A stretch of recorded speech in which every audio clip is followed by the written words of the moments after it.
혹시 이런 생각 해보신 적 있으세요?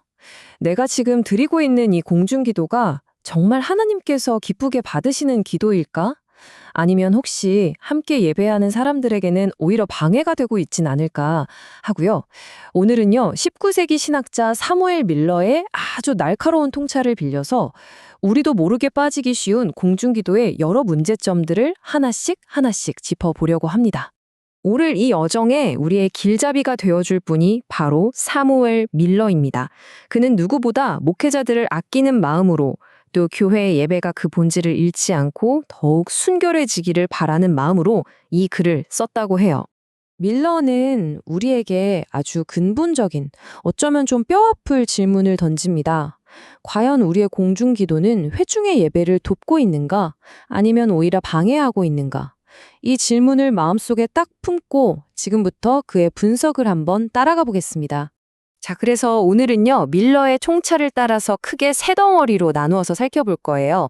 첫째는 우리가 기도할 때 쓰는 언어와 표현의 문제, 둘째는 기도의 내용과 구조의 문제, 그리고 마지막으로 가장 깊은 차원이죠. 우리의 태도와 정신의 문제입니다.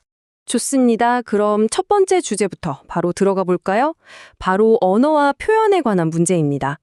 우리가 정말 무심코 사용하는 단어나 말투가 어떻게 기도의 본질을 흐릴 수 있는지 한번 살펴보시죠. 밀러가 딱 꼬집어서 지적하는 첫 번째 문제가 뭐냐면요. 바로 이겁니다. 하나님의 이름이나 주여 구하옵나니 같은 표현들을 거의 모든 문장마다 습관적으로 반복하는 거죠. 이게 어느 순간부터는 진심을 담은 호칭이 아니라 다음 할 말을 생각하기 위한 뭐랄까 그냥 군더더기, 필러가 되어버린다는 거예요. 와, 밀러의 경고가 정말 단호하죠? 그는 이 사소해 보이는 습관이 십계명에 나오는 여호와의 이름을 망령되이 일컫는 죄에 아주 가까이 다가가는 행위라고 강력하게 지적합니다. 우리가 무심코 내뱉는 말이 하나님의 거룩한 이름을 값싸게 만들어버릴 수도 있다는 정말 무서운 경고입니다. 자, 두 번째 언어의 문제는요. 지나치게 화려하고 기교적인 표현을 쓰는 겁니다. 때때로 기도가 마치 사람들 앞에서 자기의 유창한 언변을 뽐내는 자리가 될 때가 있잖아요. 온갖 미사여구를 동원해서 기도를 막 꾸미는 거죠.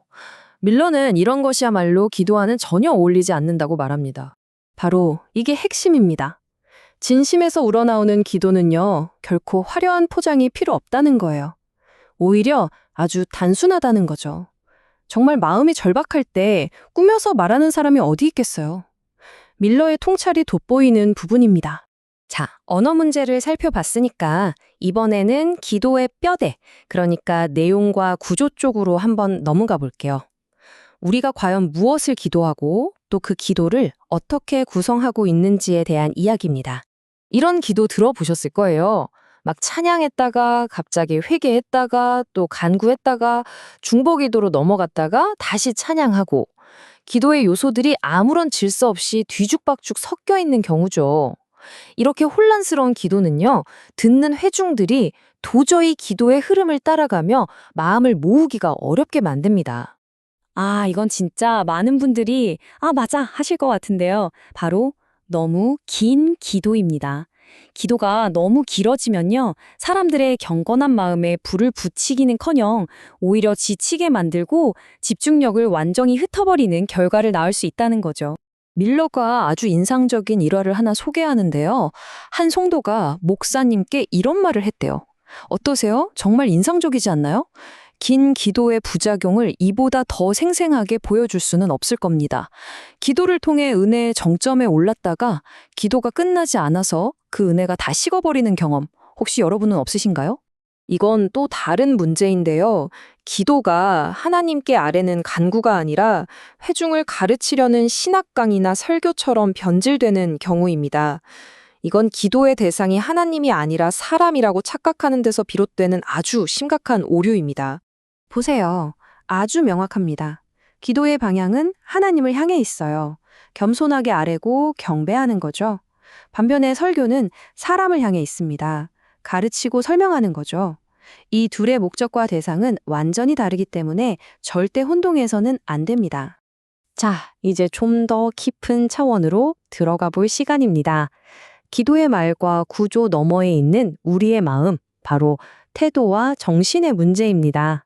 밀러는 이 부분을 정말 엄격하게 경고합니다.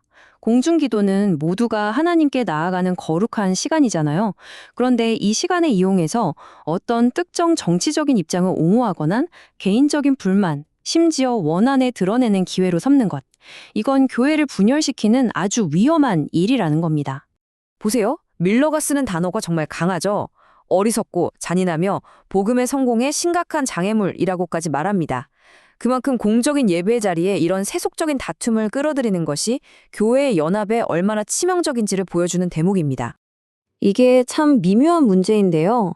우리가 하나님을 아버지라고 부르면서 자녀처럼 친밀하게 나아가는 건 정말 중요하죠. 그런데 그게 선을 넘어서 마치 친구 대하듯이 아무런 경외심도 없이 무례할 정도로 익숙하게 대하는 태도로 변질될 수 있다는 거예요. 밀러는 바로 그 지점을 경계해야 한다고 말합니다. 그래서 밀러는 이 둘의 차이를 이렇게 명확하게 구분합니다. 우리의 기도는 겸손한 신뢰에 기반해야 하지 마치 하나님을 내 소원이나 들어주는 존재쯤으로 여기는 주제넘은 익숙함이 되어서는 안 된다는 것이죠. 이 둘은 전혀 다른 겁니다. 자, 이제 결론으로 가보겠습니다. 지금까지 우리가 살펴본 이 모든 문제들이 사실은 딱 하나의 핵심 질문으로 모아집니다. 바로 우리의 기도는 과연 누구를 향하고 있는가 하는 질문이요. 오늘 이야기 한번 정리해 볼까요? 우리는 표현에 있어서 의미 없는 반복이나 기교를, 구조에 있어서는 무질서하거나 너무 길어지거나 설교처럼 되는 것을, 그리고 태도에 있어서는 세속적인 문제들을 끌어들이거나 하나님 앞에 무례해지는 것을 경계해야 합니다. 그리고 이 모든 문제들의 가장 깊은 뿌리에는 바로 이것이 있습니다. 기도의 진짜 청중이 누구인지를 잊어버리는 것. 내 기도를 들으시는 분이 하나님이 아니라 옆에 앉은 사람들, 회중이 되어버리는 순간, 그들의 귀를 의식하고 그들을 감동시키려는 연설이 되는 순간, 앞서 말한 모든 문제들이 나타나기 시작하는 겁니다. 밀러가 이렇게까지 날카롭게 비판하는 건 누구를 정죄하려는 게 아니었습니다. 오히려 성경 말씀처럼 남의 눈에 있는 티를 보기 전에 내 눈에 들보부터 보자는 마음으로 우리 자신을 먼저 돌아보자는 거죠. 스스로를 바로 잡아서 교회를 더 건강하게 세우고자 하는 목회자의 따뜻한 마음이 담겨 있는 겁니다. 거의 200년 전 한 신학자의 외침인데 신기하게도 오늘 바로 우리의 이야기 같지 않으세요? 오늘날 우리가 드리는 예배 현장에서 사무엘 밀러의 이 경고는 과연 어떻게 울리고 있을까요? 이 질문을 우리 각자에게 한번 던져보면서 오늘 이야기를 마무리할까 합니다.